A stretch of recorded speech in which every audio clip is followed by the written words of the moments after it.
Hi everyone, welcome to Harshit institute. So ఈరోజు మనము objective type current events ఏమున్నాయో అంటే రీసెంట్గా వార్తల్లో ఉండేటువంటివి అంటే recent current affairs objective type questions ఒకసారి చూద్దాము. సో ఫస్ట్ వన్ వచ్చేసరికి according to the RBI which state has become the largest manufacturing hub of India. అంటే అతిపెద్ద తయారీ కేంద్రంగా ఏ రాష్ట్రం అవతరించింది అని చెప్పేసి అడుగుతా ఉన్నారండి. ఇండియాలో మనకి ఆప్షన్ చూస్తే మనకి మహారాష్ట్ర, గుజరాత్, కర్ణాటక అండ్ తమిళనాడు అని చెప్పేసి అన్నారు. సో మనకి గుజరాత్ అనేది దీనికి ఆప్షన్ వస్తుందండి. అంటే అతిపెద్ద తయారీగా మనకి గుజరాత్ ఉంది. సో మనకి అంతకుముందు మహారాష్ట్ర ఉండేదండి. సో ఇప్పుడు మహారాష్ట్ర అనేది సెకండ్ ప్లేస్లో ఉంటుందన్నమాట. సో ఫస్ట్ ప్లేస్ వచ్చి గుజరాత్ ఉంటుంది, సెకండ్ ప్లేస్ వచ్చేసరికి మహారాష్ట్ర ఉంటుంది. అంతకుముందు మనకు మహారాష్ట్ర అనేది మ్యానుఫ్యాక్చరింగ్ హబ్గా మహారాష్ట్ర ఉండేది. సో దాన్ని ఇప్పుడు బీట్ చేసి గుజరాత్ వచ్చింది. సో ఆ పాయింట్ మనం గుర్తుంచుకోవాలి. సో నెక్స్ట్ వన్ చూద్దాము. Which African country has pledged to end of child marriages by 2030. అంటే 2030 కల్లా మేము బాల్య వివాహాలను పూర్తిగా నిర్మూలిస్తాము అని చెప్పేసి ఈ క్రింది ఇచ్చిన ఆప్షన్స్ లో ఏ దేశం చెప్పింది అని చెప్తున్నారండి. మనం చూస్తే ఇక్కడికి Ghana, south Sudan and Libya, Kenya అని చెప్పేసి ఉన్నాయి. So option is south Sudan అండి. సౌత్ సుడాన్ వాళ్ళు మేము 2030 కల్లా పూర్తిగా చైల్డ్ మ్యారేజ్ నిర్మూలిస్తామని చెప్తా ఉన్నారు. ఇంకా మనం సౌత్ సుడాన్ అనేది యుఎన్ఓలో 193వ కంట్రీగా అంటే లాస్ట్ కంట్రీగా సౌత్ సుడాన్ జాయిన్ అవడం జరిగిందండి.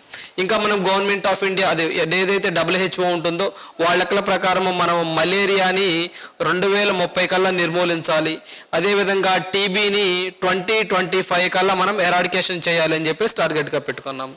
ఈ పాయింట్ కూడా మనం బాగా గుర్తుంచుకోవాలండి. సో నెక్స్ట్ వన్ చూద్దాము. ఇక్కడ చూసినట్లయితే సెమేరు ఈ volcano has been in news recently, what is situated. అంటే సెమేరు అనే అగ్నిపర్వతం ఇటీవల వార్తల్లోకి వచ్చిందండి. సో ఈ సెమేరు అనే అగ్నిపర్వతం అనేది రీసెంట్గా ఎరప్ట్ అయిందనమాట. అది ఏ కంట్రీలో ఉందని అడుగుతా ఉన్నారు. ఇక్కడ మనం చూసినట్లయితే Philippine, Japan, islands and Indonesia అని చెప్తున్నారు. So correct option is Indonesia అనే పాయింట్ మనం గుర్తుంచుకోవాలి. ఇంకా ఇక్కడము ఫిలిప్పైన్స్లో అపో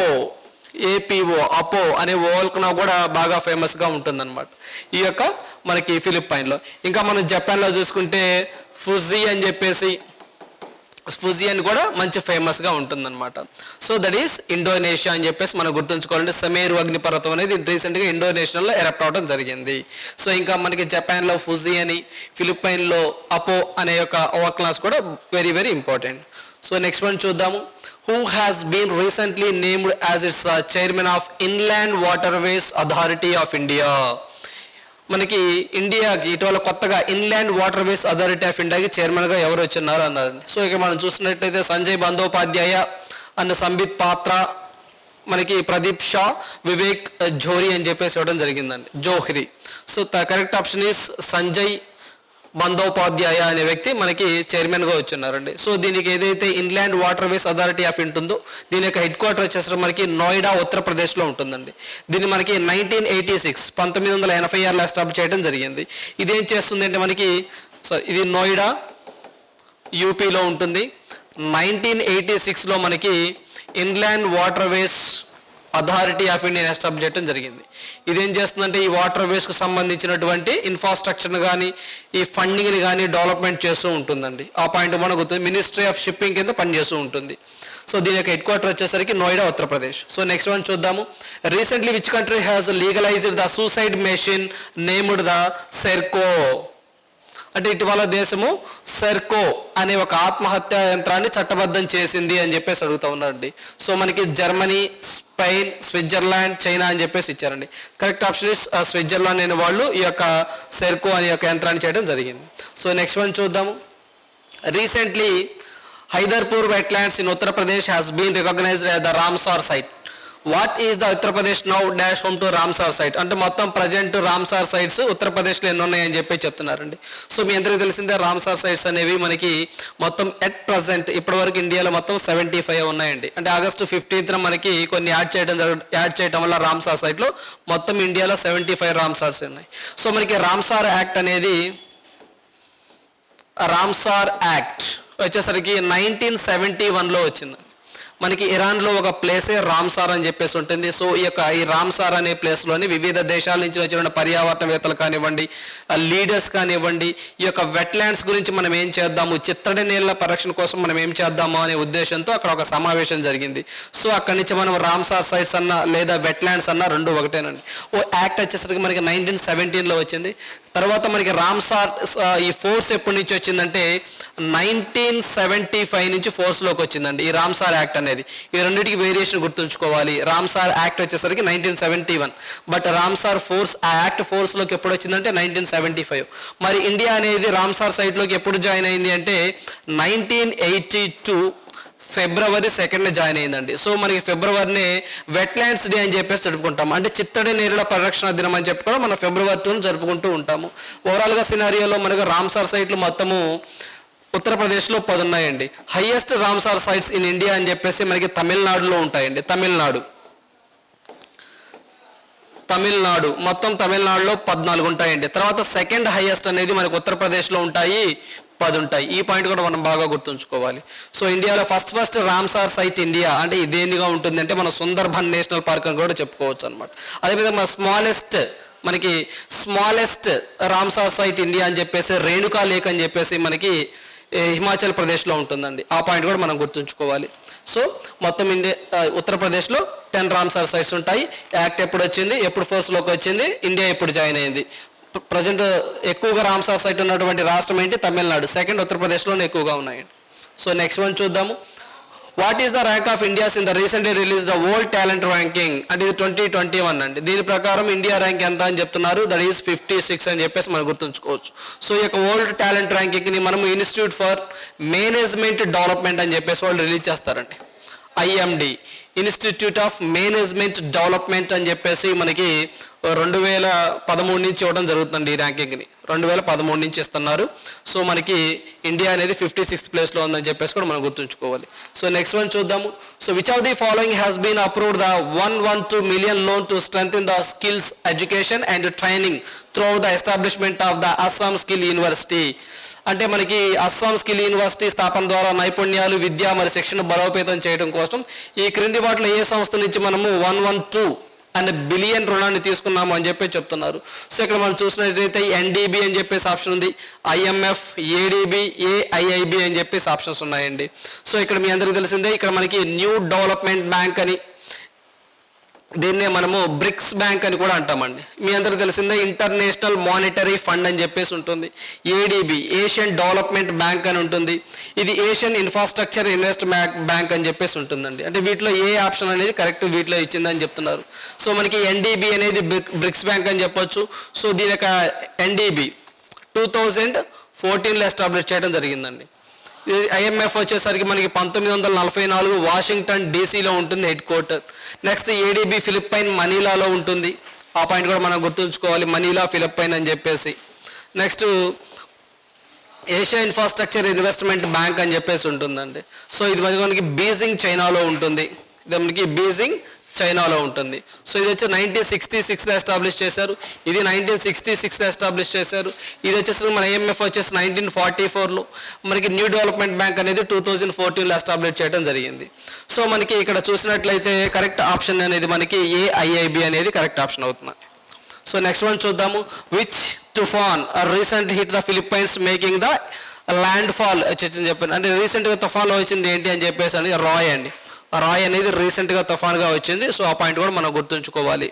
సో నెక్స్ట్ వన్ చూస్తే మనకి the central government has decided to celebrate the good governance week from December 2021. What is the title of the nation wide campaign to the launch during the week? So మనకి 2021 December 2026 మధ్యకాలంలో సుపరిపాలన వారోత్సవాలు అని చెప్పేసి జరిపారు. ఆ క్యాంపెయిన్లో భాగంగా దీని యొక్క థీమ్ ఏంటి అని చెప్పేసి అడుగుతా ఉన్నారండి. మనం ఇక్కడ చూసుకున్నట్లయితే మనకి థీమ్ వచ్చేసరికి ప్రసాన్ గావ్ కి ఔర్ అనేది థీమ్గా ఉంటుందన్నమాట. సో మనం ఏదైనా ఒక డే చదివేటప్పుడు ఆ డే ఎప్పుడు జరుగుతుంది, దాంతోపాటుగా ఆ యొక్క డే యొక్క థీమ్ ఏంటో కూడా చదువుకోవాలి. అది కాకుండా ఏదైనా ఒక క్యాంపెయిన్స్, ఒక మినిస్ట్రీ వాళ్ళు అప్పుడప్పుడు ఒక క్యాంపెయిన్స్ పెడుతూ ఉంటారు. ఎక్కువ క్యాంపెయిన్స్ అని కొంచెం పెద్ద పెద్ద క్యాంపెయిన్స్ ఉన్నప్పుడు ఖచ్చితంగా వాటి థీమ్ కూడా చదువుకోవాలి. ఇంకా మనకి విజిలెన్స్ అవేర్నెస్ వీక్ అని చెప్పేసి రీసెంట్గా జరిగిందండి. ఎప్పుడు వీక్లో జరిగింది, దాని యొక్క థీమ్ ఏంటో తెలుసుకోవాలి. నెక్స్ట్ యాంటీ కరప్షన్ వీక్ అని ఉంటుంది, దాని యొక్క థీమ్ ఉంటుంది, అది తెలుసుకోవాలి. ఖచ్చితంగా థీమ్స్ గురించి కూడా చదువుకోవాలి. సో ఇక్కడ మనకు వచ్చేసరికి ప్రశాంత్ గావ్కి ఔర్ అనేది ఉంటుంది. సో మరి ఇక్కడ దక్షిణాఫ్రికా అత్యున్నత న్యాయస్థానం బెంచ్లో ఏ భారతీయ సంస్థ న్యాయమూర్తి నియమితులయ్యారని చెప్పేస్తున్నారు. Which Indian origin judge has been appointed the South Africa's highest judicial and bench అని చెప్పేసి అంటున్నారు. సో ఇక్కడ వచ్చరికి మరేంద్ర జోడి కొల్లాపేన్ అని చెప్పేసి, హరీష్ సాల్వే అని చెప్పేసి, దల్వర్ బండారి, నాగేంద్ర సింగ్ అని చెప్పేసి చెప్పారండి. సో ఇక్కడ మనం చూసినట్లయితే నరేంద్రన్ జోడి కొల్లాపేన్ అనే అతను మనకి సౌత్ ఆఫ్రికా యొక్క జడ్జిగా రావడం జరిగింది. సో నెక్స్ట్ వన్ చూద్దాం. మీ అందరికి తెలిసిందే దల్వీర్ బండారి, ఇతనికి ఇంటర్నేషనల్ కోర్ట్ ఆఫ్ జస్టిస్లో ఇతను వన్ ఆఫ్ ద జడ్జెస్గా ఉన్నారని కూడా మీ అందరికి తెలిసిందే. సో నెక్స్ట్ వన్ చూద్దాము. Which country has become the 4th new member of the new development bank in December 2021? December 21లో ఏ దేశం న్యూ డెవలప్ బ్యాంక్లో కొత్తగా సభ్యత్వంగా తీసుకుంది అని చెప్పి చెప్తున్నారు. మీ అందరికీ తెలిసిందే bricks bank, also known as new development bank అని చెప్పేసి కూడా అంటాం. సో ఈ యొక్క న్యూ డెవలప్మెంట్ బ్యాంక్లో రీసెంట్గా ఒక కంట్రీ జాయిన్ అయింది. ఆ కంట్రీ ఏంటి అని అడుగుతూ ఉన్నారు. మీ అందరికీ తెలిసిందే బ్రిక్స్ అని చెప్పేసి ఉంటుంది. Brazil, Russia, India, China, south Africa అని చెప్పేసి ఉంటాయండి. ఇవి ఏంటంటే also known as NDB, new development bank అని చెప్తాము.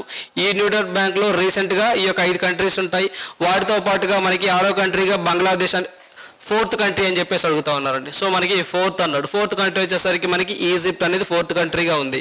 సో వాటిలో మనకి బంగ్లాదేశ్ అనేది ఒక మెంబర్ ఫస్ట్ కంట్రీగా జాయిన్ అయింది. నెక్స్ట్ UAE అని ఉంటుందండి. UAE, యునైటెడ్ అరబ్ ఎమిరేటీస్ అని చెప్పండి, ఇది 2nd కంట్రీగా జాయిన్ అయింది. 3rd వచ్చేసరికి ఉరుగ్వే జాయిన్ అయిందండి. 4thగా మనకి ఈజిప్ట్ జాయిన్ అయిందని కూడా గుర్తుంచుకోవాలి. ఇంకా మనం న్యూ డెవలప్మెంట్ బ్యాంక్ అనేది దీనికి షాంఘై హెడ్ క్వార్టర్ అండి. అంటే షాంఘై చైనాలో ఉంటుంది, దీని యొక్క హెడ్ క్వార్టర్గా ఉంటుంది. ఈ యొక్క న్యూ డెవలప్మెంట్ బ్యాంక్ని 2014లో ఎస్టాబ్లిష్ చేయడం జరిగింది. బట్ ఫోర్స్లోకి వచ్చింది మాత్రం 2015 అని చెప్పేసి గుర్తుంచుకోవాలి. ఈ యొక్క న్యూ డెవలప్మెంట్ బ్యాంక్ని 100 బిలియన్స్తో ఎస్టాబ్లిష్ చేయడం జరిగిందండి. ఈ పాయింట్ కూడా వెరీ వెరీ ఇంపార్టెంట్. సో ఇక ఏవైతే బ్రిక్స్ కంట్రీలో ఉన్నటువంటి మొత్తం కంట్రీస్ ప్లస్ ఇవి కొత్తగా జాయిన్ అయినాడు, మొత్తం మనకి న్యూ డెవలప్మెంట్ బ్యాంక్లో టోటల్ కంట్రీస్ ఎన్ని అంటే 9 అని గుర్తుంచుకోవాలండి. That is very very important. So ఇక్కడ ఆప్షన్ వచ్చేసరికి ఈజిప్ట్ అని గుర్తుంచుకోవాలి. సో నెక్స్ట్ వన్ చూద్దాము. Which railway station has been named మనకి Veerangana Lakshmibai and railway station by Uttar Pradesh government December 2021 అని చెప్పేసి అంటారండి. అంటే 2021లో ఉత్తరప్రదేశ్ ప్రభుత్వం ఏ రైల్వే స్టేషన్కి వీరంగానా బాయ్ లక్ష్మీబాయ్ రైల్వే స్టేషన్గా పేరు మార్చింది అన్నారండి. సో ఇక్కడ మనం చూసుకుంటే ఝాన్సీ రైల్వే స్టేషన్ అనేది, దీనికి ఝాన్సీ రైల్వే స్టేషన్ని ఎప్పటి నుంచి అక్కడ స్థానికులు పేరు మార్చాలని చెప్పేసి పెడతా ఉన్నారు. సో అక్కడ ఉండబట్టి వీరంగానా అనే యొక్క పేరు పెట్టడం జరిగింది. ఈ మిగతా రిమైనింగ్ రైల్వే చూసినట్లయితే కాన్పూర్ కానివ్వండి, మనకి అక్బర్పూర్ కానివ్వండి, మారదాబాద్ కానివ్వండి, దీస్ ఆర్ ఉత్తరప్రదేశ్ స్టేట్లోనే ఇవన్నీ ఉన్నాయి. ఆ పాయింట్ కూడా మనం గుర్తుంచుకోవాలి. సో నెక్స్ట్ వన్ చూద్దాము. నెక్స్ట్ వన్ చూసినట్లయితే world's longest metro rail has been opened recently in which city అని అడుగుతున్నారండి. అంటే ప్రపంచంలోనే అత్యంత పొడవైన మార్గం, మెట్రో మార్గం ఇటీవల ఎక్కడ ప్రారంభించారని అడుగుతా ఉన్నారు. సో ఇక్కడ మనం చూసినట్లయితే మనకి షాంఘై చైనా అని గుర్తుంచుకోవాలి. రీసెంట్గా మనకి అంటే మెట్రో మ్యాన్ ఆఫ్ ఇండియా అని చెప్పేసి కూడా ఈ శ్రీధరన్ గారిని అంటామండి. అంటే లాంగెస్ట్ మెట్రో ట్రైన్ ఇండియా అంటే మాత్రం మనకి ఢిల్లీ మెట్రో ట్రైన్ అని చెప్పుకోవచ్చు. అదేవిధంగా ఎక్కడ చూసినట్లయితే మనకి లాంగెస్ట్ మెట్రో ట్రైన్ రీసెంట్గా ఎక్కడ చేశారు అంటే మనకి షాంఘైలో చేశారండి. ఈ పాయింట్ కూడా మనం గుర్తుంచుకోవాలి. ఫస్ట్ మెట్రో ట్రైన్ ఇండియా అంటే మనము వెస్ట్ బెంగాల్ కోల్కతా అని కూడా చెప్పుకోవచ్చు. సో నెక్స్ట్ వన్ చూద్దాము. సో నెక్స్ట్ వన్ చూసినట్లయితే మనకి to ensure the small value digital payments in online mode using the cards, wallets and mobile devices which government body has released the framework in January. Simple అంటే ఏం లేదు, మనం ఎక్కడైనా సరే అంటే కార్డ్స్ కానీ, వ్యాలెట్స్ కానివ్వండి, మొబైల్ డివైసెస్ కానివ్వండి, వీటికి రూల్స్ అండ్ రెగ్యులేషన్స్ 2022లో ఏ ప్రభుత్వ సంస్థ ఫ్రేమ్ చేసింది అని అడిగారు. సో ఇక్కడ మన ఆప్షన్ చూసినట్లయితే సెబీకి ఏం సంబంధం అండి? It regulated the stock markets and stock exchange in India. అంటే మన స్టాక్ ఎక్స్చేంజ్ రెగ్యులేట్ చేస్తూ ఉంటుంది SEBI. Ministry of corporate affairs, కేంద్ర వ్యవహారాల శాఖ మంత్రి, దానికి సంబంధం ఏముంది? Reserve bank of India is the correct one అండి. సో మనకి రిజర్వ్ బ్యాంక్ ఆఫ్ ఇండియా అనేది కరెక్ట్ ఆప్షన్ ఇక్కడ వచ్చేసరికి. మనకి పేటిఎమ్స్ కాదు, కార్డ్స్ కానీ, వ్యాలెట్స్ కానివ్వండి, మొబైల్ డివైసెస్ కానివ్వండి, రూల్స్ అండ్ రెగ్యులేషన్ చేసింది ఏంటంటే మనకి డిజిటల్ చెల్లింపులు. సో మనకి rules and reserve bank of India. So ministry of finance అని చెప్పేసి అంటా ఉన్నారు, దానికి సంబంధం ఏం లేదు. మనకి సెబీ అనేది మీకు ఐడియా ఉంటుంది, మనకి 1988లో సెబీ ఎస్టాబ్లిష్ చేయడం జరిగిందండి. So at the time of SEBI అనేది it is advisory body. So only advise మాత్రమే చేస్తుందండి, అంటే ఎగ్జిక్యూటివ్ బాడీ. సో మనకి సెబీ యాక్ట్ అనేది 1992లో వచ్చిందండి, సెబీ యాక్ట్. సో దీని ప్రకారం దీనికి స్టాట్యుటరీ పవర్స్ ఇచ్చారండి. That is very very important. So SEBI establish 1988, 1988లో ఎస్టాబ్లిష్ అయింది. At the time SEBI is the only advisory బాడీని. ఆ తర్వాత మనకి సెబీ యాక్ట్ అని చెప్పేసి 1992లో వచ్చిందండి, 1992లో సెబీ యాక్ట్ వచ్చింది. సో ఈ యాక్ట్ ప్రకారం సెబీకి చట్టబద్ధత కల్పించారు, అంటే it is a statutory body. So మనకి సెబీకి లేడీగా ఒక చైర్మన్ వచ్చున్నారు, మాధాబీ పూరి బాచ్ అని చెప్పేసి ఫస్ట్ ఉమెన్ చైర్పర్సన్ అండి సెబీకి. సో ఈ బిలాంగ్స్ టు మహారాష్ట్ర అని చెప్పేసి మనం గుర్తుంచుకోవాలి. అదేవిధంగా మనకి రిజర్వ్ బ్యాంక్ ఆఫ్ ఇండియా అనేది యాక్ట్ వచ్చేసరికి 1934లో వచ్చిందండి. ఆర్బీఐ యాక్ట్ వచ్చేసరికి 1934లో వచ్చింది. బట్ ఆర్బీఐ వచ్చేసరికి ఎస్టాబ్లిష్ 1935 ఏప్రిల్ 1 అని చెప్పుకోవాలి. సో నేషనలైజం మాత్రం ఆర్బీఐ వచ్చేసరికి 1949 మనకి జనవరి 1లో వచ్చిందండి. సో ఇక మనం చూసినట్లయితే జాన్ హిల్టన్ యంగ్ కమిషన్ ప్రకారం reserve bank of India establish అయింది.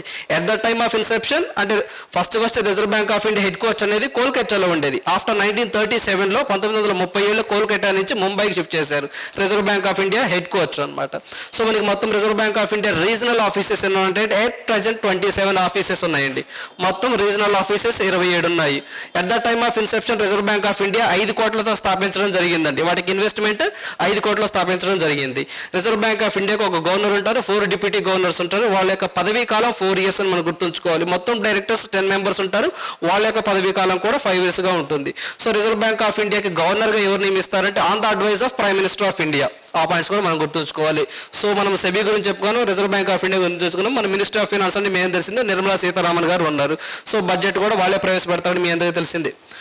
సో ఇక్కడ ఆప్షన్స్ వచ్చేసరికి మనకి rules and regulation reserve bank of India అంటే ఏం లేదండి, ఇది వచ్చేసరికి అంటే మనం ఆన్లైన్లో ఏదైనా డిజిటల్ చెల్లింపులు చేసినప్పుడు మనము పీఓసీ అంటే పాయింట్ ఆఫ్ సేల్ దగ్గర స్వైపింగ్ చేసినప్పుడు మన కార్డు డీటెయిల్స్ మొత్తం ఆ పీఓసీలో స్టోర్ అవుతున్నాయి అనమాట. సో అవి స్టోర్ అవ్వకూడదు అని చెప్పేసి కొన్ని రూల్స్ అండ్ రెగ్యులేషన్ తీసుకొచ్చింది, అందువల్ల వార్తల్లో ఉంది. సో నెక్స్ట్ వన్ చూద్దాము. Who has recently taken the charge of the new Secretary General of SCO? ఆ స్కో మీన్స్ షాంఘై కోఆపరేషన్ ఆర్గనైజేషన్ అని చెప్పేసి స్కో అని పిలుస్తాం అనమాట. సో ఈ యొక్క స్కోలో రీసెంట్గా కొత్తగా సెక్రటరీ జనరల్ ఎవరు అని చెప్పి చెప్తా ఉన్నారు. ఇక్కడ మన ఆప్షన్ చూసినట్టయితే డేవిడ్ మాల్పాస్, మీ అందరికీ తెలిసిందే ప్రెసిడెంట్ ఆఫ్ వరల్డ్ బ్యాంక్ అండి, అంటే వరల్డ్ బ్యాంక్కి ప్రెసిడెంట్గా ఉంటారు. నెక్స్ట్ క్రిస్టిలియనా జార్జివియా, సో ఈమె వచ్చేసరికి ఐఎంఎఫ్కి ఎండీగా ఉన్నారండి, మేనేజింగ్ డైరెక్టర్గా ఉన్నారు. So Gita Gopinath, she also IMF of deputy MD and సిఇఓగా ఉన్నారు. సో డిప్యూటీ ఐఎంఎఫ్కి ఎండీగా అయితే మాత్రం క్రిస్టాలియా జార్జివియా గారు ఉన్నారు, డిప్యూటీ ఎండీ అయితే మాత్రం మనకి గీతా గోపీనాథ్ గారు ఉన్నారు. సో ఇక మిగిలింది ఎవరంటే జాంగ్ మింగ్, సో ఈ బిలాంగ్స్ టు చైనా, ఇతను స్కోకి సెక్రటరీ జనరల్గా ఉన్నారు. సో మీ అందరికీ తెలిసిందే స్కో అంటే షాంఘై కోఆపరేషన్ ఆర్గనైజేషన్ అని చెప్పేసి. దీని యొక్క హెడ్ క్వార్టర్ వచ్చేసరికి మనకి బీజింగ్ చైనాలో ఉంటుంది. మొత్తం స్కోలో మెంబర్ కంట్రీస్ ఎన్ని అని చెప్పేసి అడుగుతాడండి. 9 countries ఉంటాయి. వెరీ రీసెంట్గా ఇరాన్ కూడా జాయిన్ అయింది. అంతకుముందు ఇరాన్ ఉండేది కాదు. వెరీ రీసెంట్గా 2022 మీటింగ్ స్కో అనేది ఉజ్బెకిస్తాన్లోని సమర్కండ్ అనే ప్లేస్లో జరిగింది. సో ఆ సమర్కండ్ అనే ప్లేస్లో ఎవరైతే బెలారస్ ఒకటి అండ్ ఇరాన్ ఒకటి, ఈ రెండు ఇరాన్కి కూడా మనకి సభ్యత్వం కావాలని కోరుకుంటే ఇరాన్కి పర్మిషన్ ఇచ్చారు. ఆన్ ద ప్రాసెస్ 99% అయిపోయినట్టే. సో బెలారస్ అనేది ప్రాసెస్లో ఉంది.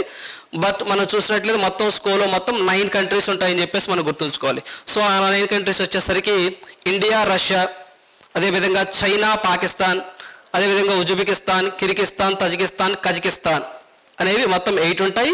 రీసెంట్గా ఇరాన్ కూడా వచ్చిందని మనం గుర్తుంచుకోవాలి. రీసెంట్గా స్కో సమ్మిట్ ఎక్కడ జరుగుతుంది అంటే మనకి ఉజ్బెకిస్తాన్లోని సమర్కండ్లో జరుగుతుంది.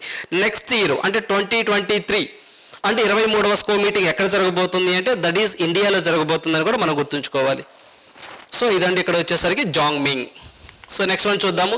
World Hindi day celebrated every year అంటే ప్రపంచ హిందీ దినోత్సవాన్ని ఈ సంవత్సరం జరుపుకుంటాం అంటున్నారండి. That is January 9th. At the time of 2006లో ప్రైమ్ మినిస్టర్ నరేంద్ర మోదీ గారు మన్మోహన్ సింగ్ గారండి 2006లో మనకి మన్మోహన్ సింగ్ గారు అప్పటి నుంచి యొక్క ఏదైతే ఈ హిందీ భాషని ప్రపంచవ్యాప్తంగా అంటే బాగా పాపులర్ చేయాలని చెప్పేసి ఆ డేని జరుపుకుంటూ ఉన్నాము.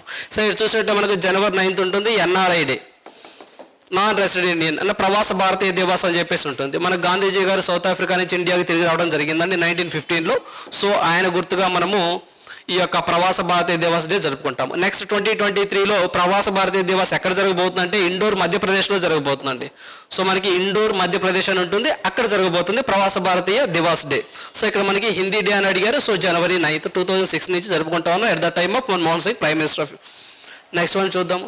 చూసినట్లయితే Chris Morris who has been announced retirement from the all form of the cricketers represent the which country అని అడుగుతున్నాను. రీసెంట్గా మనకి మోరిస్ అనే ఆయన క్రికెట్ అయినా రిటైర్మెంట్ ప్రకటించారంటే అతను ఏ కంట్రీ అని చెప్పేసి అడుగుతా ఉన్నాడు. సో మనకి England, Australia, south Africa, New Zealand అని చెప్పేసి ఇచ్చారు.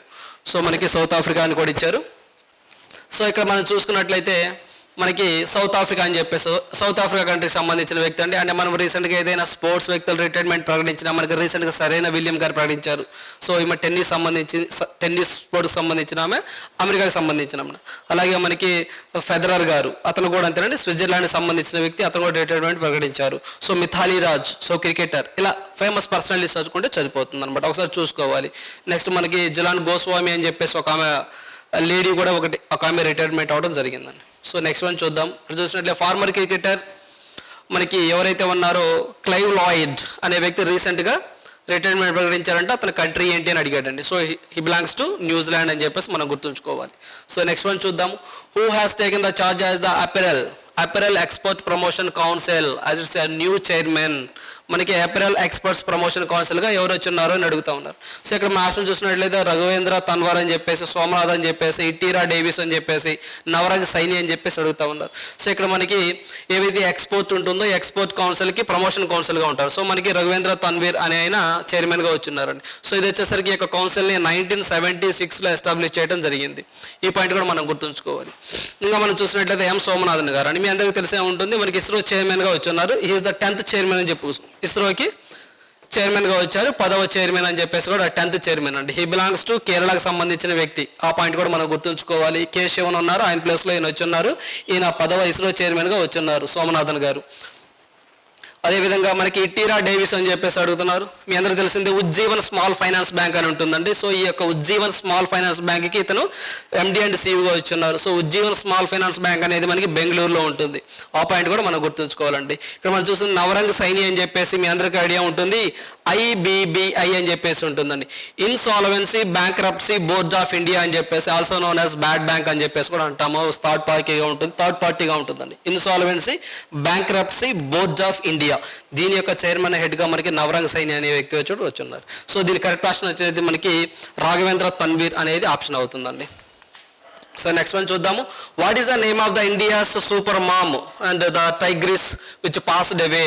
సో మనకి రీసెంట్గా ఇటీవల ఒక పులి మరణించిందండి, ఒక ఆడపులి మరణించింది. దాని పేరేంటి అని అడుగుతా ఉన్నారు.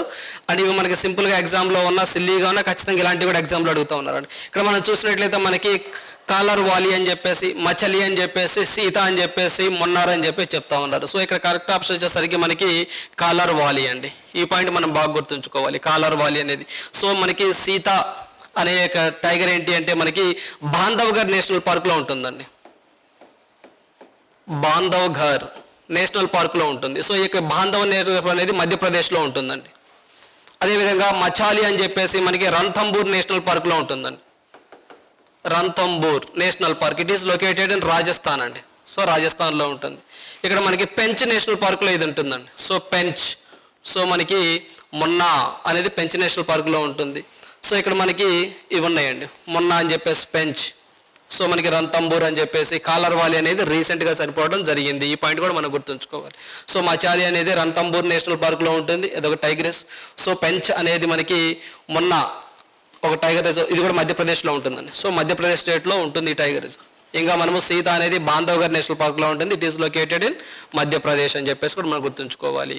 సో ఇక్కడ మనకి కాలర్ వాలి ఇది వచ్చేసరికి రీసెంట్గా సరిపోవడం జరిగిందండి. సో మనం national parks and wildlife శాంక్చురీస్లో ఈ టాపిక్ చదువుకుంటూ ఉంటాం.